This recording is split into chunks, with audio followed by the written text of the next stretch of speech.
And we're back, folks. Hope you're all doing well. Welcome back to the Esports Rewind. My name is Jake. Hello, Zane. Hello, Jake. Yo, how are you doing today? I mean, aside from that, obviously that's a red flag, but you know. Dude, we ran out of Red Bulls.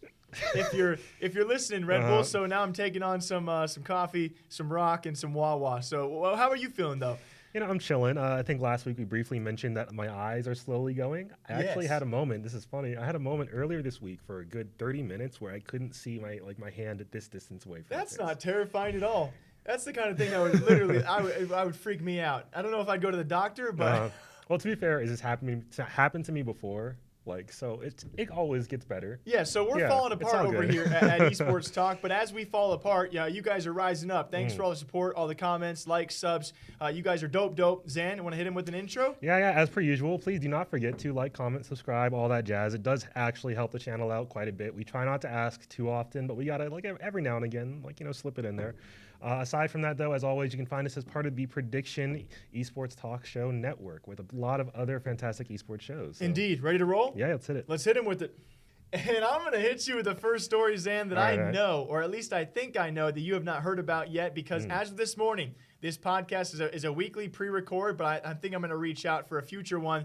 I've been called out by my first mother, and I worded that terribly. I have heard about this. Oh, you have? Yeah, okay, good. Yeah. I've been called out by a mother for the first time. I was actually, I'm always on Twitter just about every hour of the day. You guys are great. You mention me a lot. All of a sudden, I got these mentions adding me and Hiko, and so I go to Hiko's stream, and all of a sudden, his mother is on the stream with him. And there's going to be a long clip out there, probably a video out already. And I already reached out. I'm going to follow her on Twitter for a follow-up. If she does want to talk to me, I'm always down, because I think it's going to be a great discussion and a great turning point for this channel. Oh, yeah, absolutely. She can, like, fix the name. She can be like, okay, Lucky, a little bit too. It's risque. You know, is, in and I circles. think she made some really good points. Now, if you guys want a background, I actually talked about Hunter Thieves and Hiko in the forming of that Valorant roster. It was actually last week. Hiko's mom made a reply to one of his tweets saying the team needed roster changes. Now, she claims that I changed that tweet. I just screenshotted the tweet, guys. I didn't change. Zan knows I don't edit things. I don't know how to edit things. No, yeah. I'm not that technically savvy. You're not the reading type, like, really. Like, you just chill, you get the work done, and you leave it. Yeah, I simply showed the screenshot, talked about it, gave background information. She went even further. And again, guys, I got no hard feelings, okay? If she watched my full video, I got nothing but love for all the passionate moms and parents out there. I think my mom would do something very similar as to how she reacted, until we now have 3 to 4 minutes of Hiko talking with his mom. She has called me, she said Jake Lucky is a stripper name. So she has referred to me as a stripper, and then she went on and called me Jake Unlucky, and then claimed a lot of other things. Got him. She called me out for leaving things out and falsifying tweets. I don't know. It was a large thing.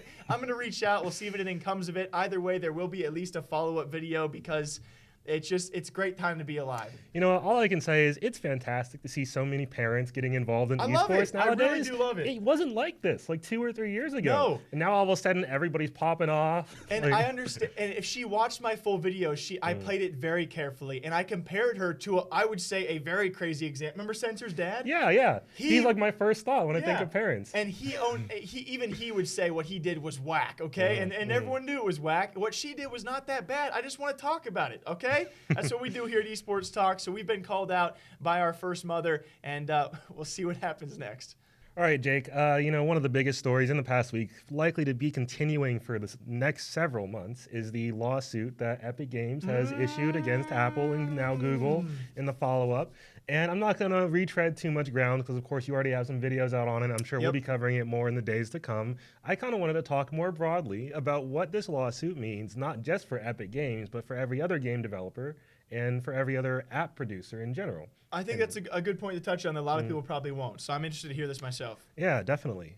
So at the crux of the issue, as you guys all know, Fortnite got removed from the App Store as well as the Google Play Store, because Epic wanted to allow people to pay them directly instead of paying through the app, which gave a cut to Google as well as Apple, right? Now, the issue that they're bringing forward in the lawsuit is not the exact percentage of the cut per se. It's something called antitrust, which antitrust refers to when a company, these are laws designed to prevent any company from locking down a monopoly of a certain industry or any like broad set of like usage. Like for example, in this case, Apple owns the iPhone, they own the App Store. Everybody has a phone, or most people have a phone, and they control what goes on their platform, how it goes on their platform, et cetera, because, you know, it's their platform at the end of the day. So what Epic is trying to do, essentially, is get more freedom to do whatever they want and also allow other people to do the same.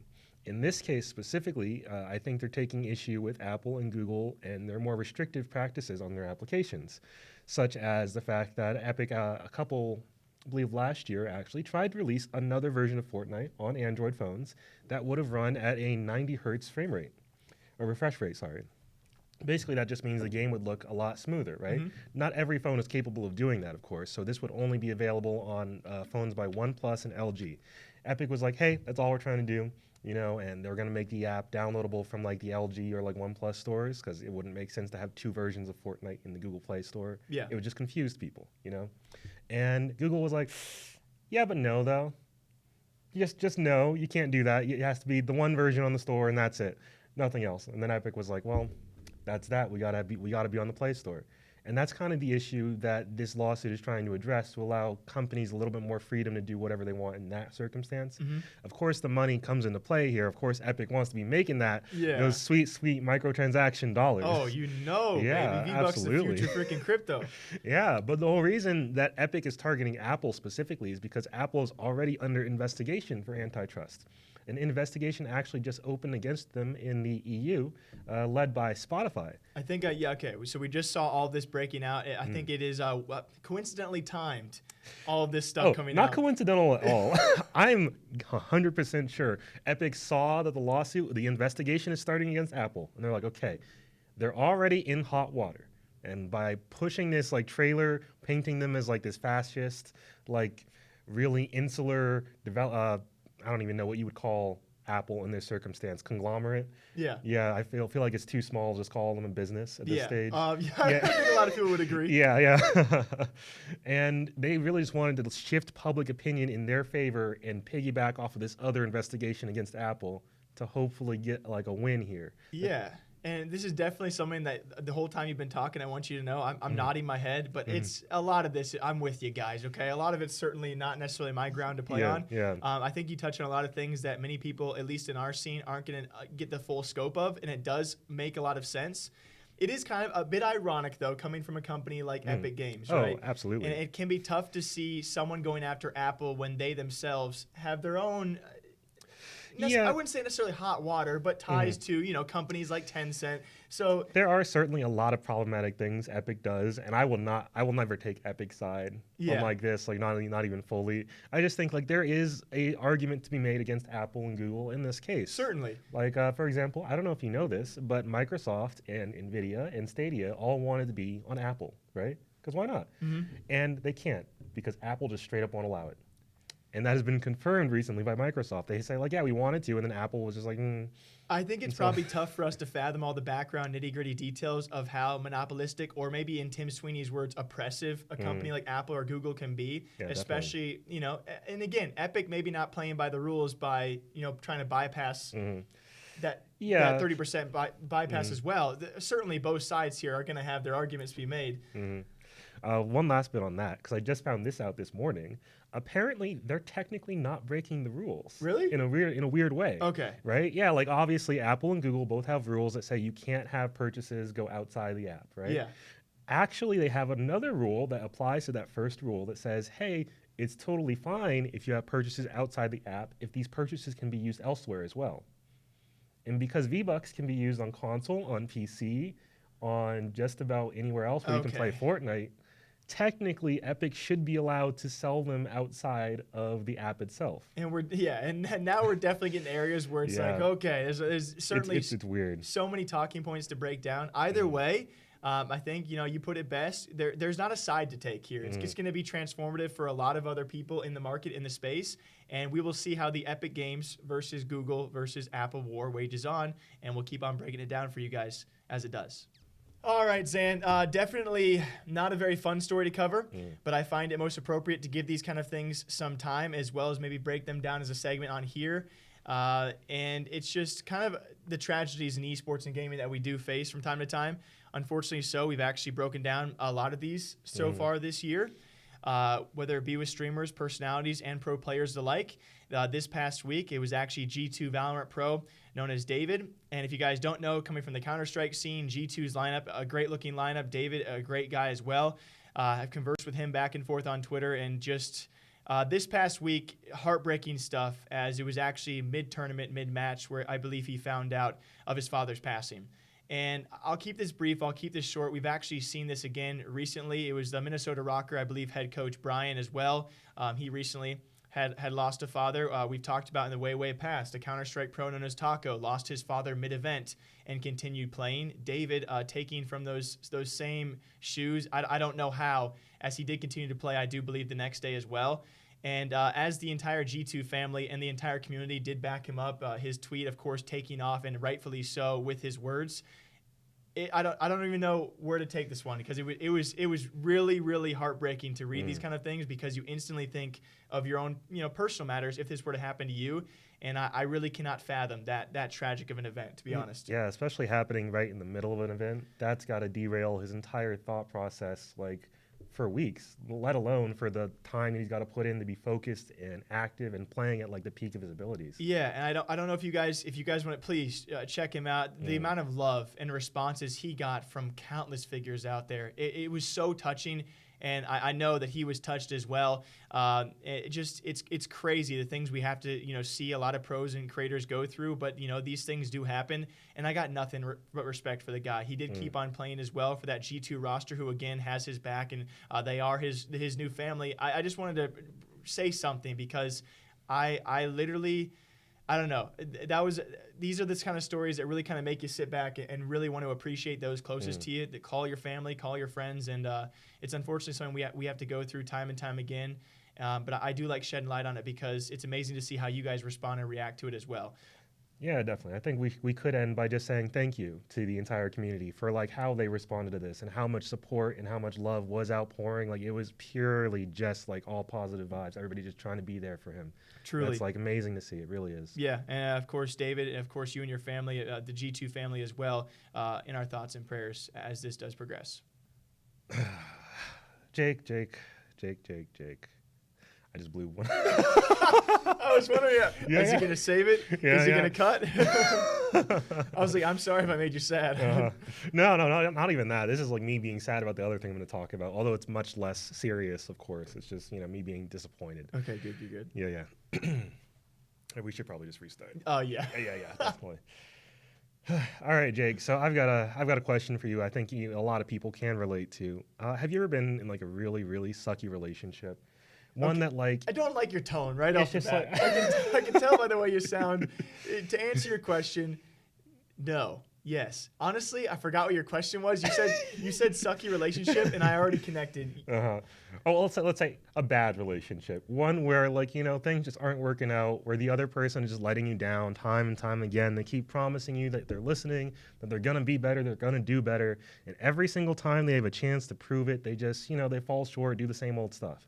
Once again, I'm not a personal victim of this. I've certainly witnessed something similar, but where are you going with this sad sounding story? Well, I just wanted to officially state that I've been in a very toxic relationship for a very extended period of time, and I think I'm done. I got to look after me now, and so I am breaking up with Activision Blizzard. Jesus Christ, dude, you guys have no idea. I know Zan, and I know his girlfriend, and I literally thought you were. I don't know. I knew you weren't, but I kind of was like, is he talking about his girl? Well, I wouldn't be, because I love her very much. She was great. We're very happy. But no, hey, ActiB, she be acting up for a long time. Exactly. So I think everyone watching is about to break ties with ActiB. So hit me up with it. Why? It's like, once again, they've made such a wild move that I've just got to be like, nah, I'm out, fam. I can't. Obviously, as a professional, I still love them. I'm still very interested in everything they do. But as a fan, as a consumer, I got to stop. Got to cut it. because this week Activision Blizzard announced the new dude is going to be in charge of heading their esports, like broadcasting, really like driving the ship for CDL and OWL. And for some reason, they were like, let's get this dude from the traditional sports side, from the Major League Baseball arena. Not enough people, and there's not enough outlets that do video format. I'm thankful that we have this. Not enough people are talking about this. They aren't. They really aren't. And to really quickly, I thought you were going to maybe talk about the Call of Duty League issues, the Overwatch issues. By the way, the current Warzone issues, one of the most broken games currently on the market, but also the most popular game on the market. But no, we're talking about an acquirement. Please dive in. I am ready for All this. the other issues are why I hate this decision so much and why I'm just like angry about it. Because the whole reason they're bringing this dude in, right, and this is from Bobby Kotick, the head of Activision Blizzard, is because they're like, hey, you know what CDL, Overwatch, and like the Overwatch League really need? They need more of that traditional sports vibe. They need that, like, that MLB on TV presence. They need these huge live events.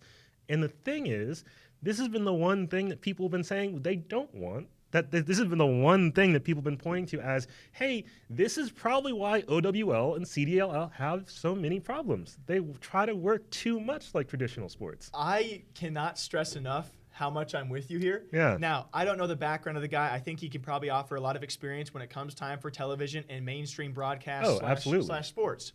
Is that the right person for this role, for the way that these leagues are going, which, by the way, it's a frequent debate that these leagues should not have been franchised in the first place. It's a frequent debate that Bobby Kotick gave out favors for these OWL CDL franchise owners who are friends of his, who only bought into the franchise league because they're friends of Bobby Kotick. And so it's tough to look past. This is my opinion, by the way.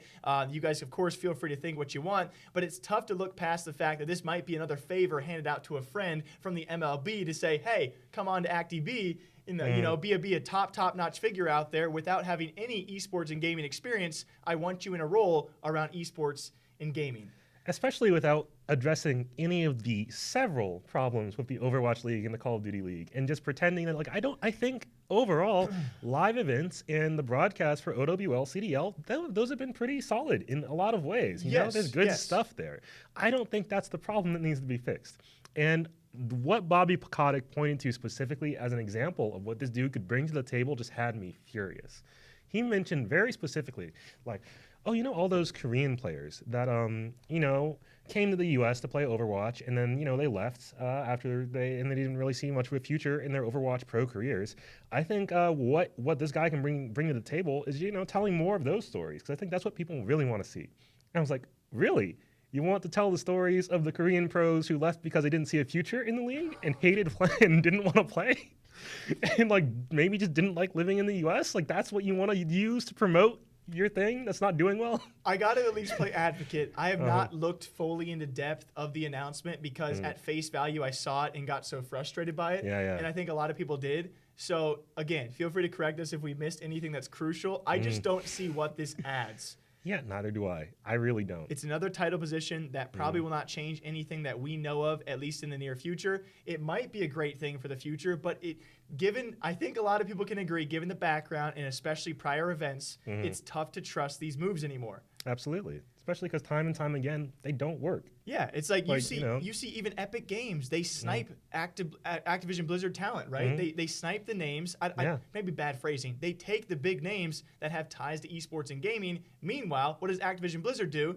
They take the big baseball games, the big baseball boys. I don't. It's weird. Cool. Baseball is cool, but hey, baseball is not esports. Very, very different things. But it could be, Sam. But it won't be. I think I hate the fact that this is the first thing that comes to mind. We're like, Bobby. Let me talk to Bobby real quick. He's Bobby, scary. Please be careful. No. Like I'm trying to help Bobby. This scares me. This is me trying to help Bobby. Bobby, I know you want that money. We all know you want that money. Bobby making that bread. He's already making that Bobby dough. making. Which is why I'm like, I don't know why he's always trying to multiply how much money he's making. You're chilling, my dude. You don't really need to be mogul, dude. But this is not the way forward to make yourself more money on this long term. Make this esports stable.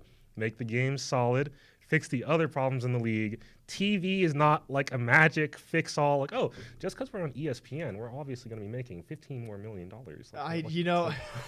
Okay, we'll cool off. Yeah. Please give us your thoughts on this. Yeah, we'd love to know what you guys have to say. It'd be an ongoing topic of the future of Activision Blizzard and the moves they do make, which continue to intrigue a lot of people.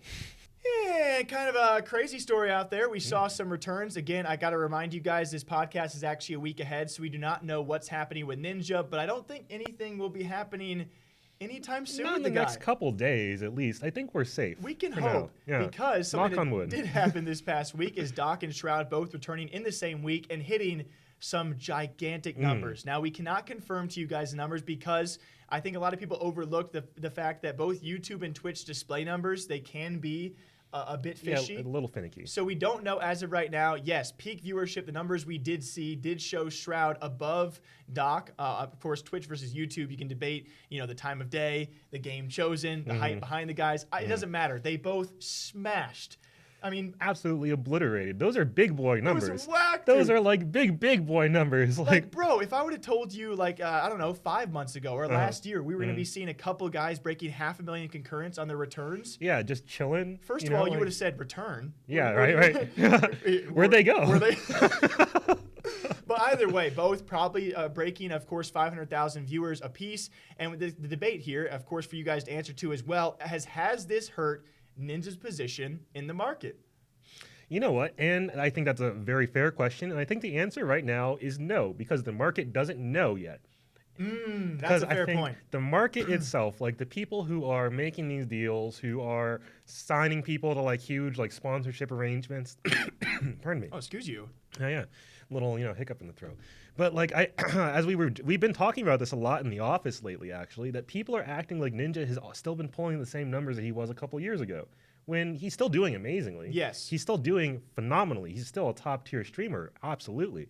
But his numbers are not he's fallen way behind a lot of the other members of the top echelon of streaming. I totally agree, and maybe this is just me, but if I'm on Twitch or if I'm with YouTube, if I'm a guy like Fwiz, I think, outside looking in, if we're talking about traditional sports people, they might offer Ninja some big deals because they don't know exactly what a Twitch staff or a YouTube staff might. If I'm YouTube, I'm like, hey, for now we got Doc. We haven't even signed the guy. Right. And he's bringing in some streamers who might want to cross over to our platform because he shows the strength of the YouTube platform. If I'm Twitch, I'm like, hey, we lost Doc. We got Shroud and a bunch of other streamers who still want to stick to our platform. Do we need Ninja? The question is, if you're Twitch or YouTube right now and you look at Ninja, who is not even comparable in viewership to Shroud or Doc, do you ask yourself, do we need Ninja?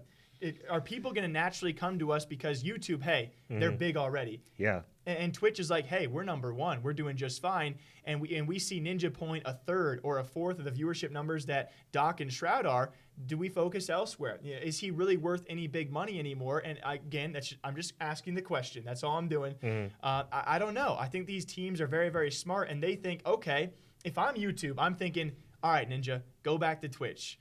Yeah. I don't know if you guys actually have a good relationship. Go back. Because I don't know if YouTube needs him. I think that's definitely fair, and I'm absolutely sure, or not absolutely, but I'm fairly confident that the immediate follow-up in these meetings, if Twitch staff asks, do we need Ninja? They go, hey, we're the #1 platform. If he really wants to pull big numbers, he's going to be here anyway, right? And they don't need to throw money at him because they don't really need to promote Twitch anymore. YouTube's probably over here thinking we have the only VOD platform that's functional, really, at the end of the day. So he's going to be there one way or the other, so they get Ninja views. It's so hard, dude. Maybe Facebook Gaming will be like, hey, swing through. We're still here. Yeah. Again, we're not in the negotiation rooms. We have so little knowledge compared to what their teams do, so we don't mean to offend anybody, but certainly it's got to be a weird time for a guy like Ninja to come back, and then all of a sudden, unfortunately, maybe so, we got Shroud and Doc following up with even bigger shows. He's no longer the big pull he once was. Still gigantic, but is he big enough to field a big offer from both Twitch and YouTube, or is one side leaving him hanging with no options? I think we'll find out in the near future. Yeah. Who knows when? Who knows? But when we do, of course, we'll break it down. As per usual, we hope you guys all enjoy the Esports Rewind podcast. Been wild weeks over here. Thank you for sticking with us. Seriously, before even Zan gets into it, guys, thank you for all the DMs. So many countless videos happen because of you guys who mention us, who DM us. I mean, on both of our Twitters, the main and my own. It is. I cannot thank you guys enough. All the comments, the support, the engagement. You guys truly make our days a lot easier, at least for me. Zan, you want to hit him with that outro? Yeah, let's do it. Let's try to speed run this one. All right, guys. As per usual, you can find us as part of the Prediction Esports Talk Show Network on iTunes, Spotify, basically anywhere you listen to your podcast on the go, on your mobile phones, on your web browser even. Find us there. Download an episode. It does help support us. Huge shout out to them. They help run our ads. They're negotiating some other stuff for us right now. Big announcements coming soon on that front. On a side note, though, if you'd like to come and, leave us one of those messages that help us out a lot. If you have a story that you think should be talked about, by all means, send us a message on Twitter at talk_esports, Instagram, esports_talk. Leave a comment on our website, even, esportstalk.com, with other daily new esports news content. By all means, shout out to our audio listeners who tuned in via the Prediction Esports Network. Hi. Yeah. We really appreciate y'all tuning in. Check out our content on YouTube at Esports Talk. And I think that's just about it. Hey, gamers, we'll catch you back here same time next week with the Esports Rewind podcast. Until then, take care of yourselves. Stay hydrated. Okay, bye.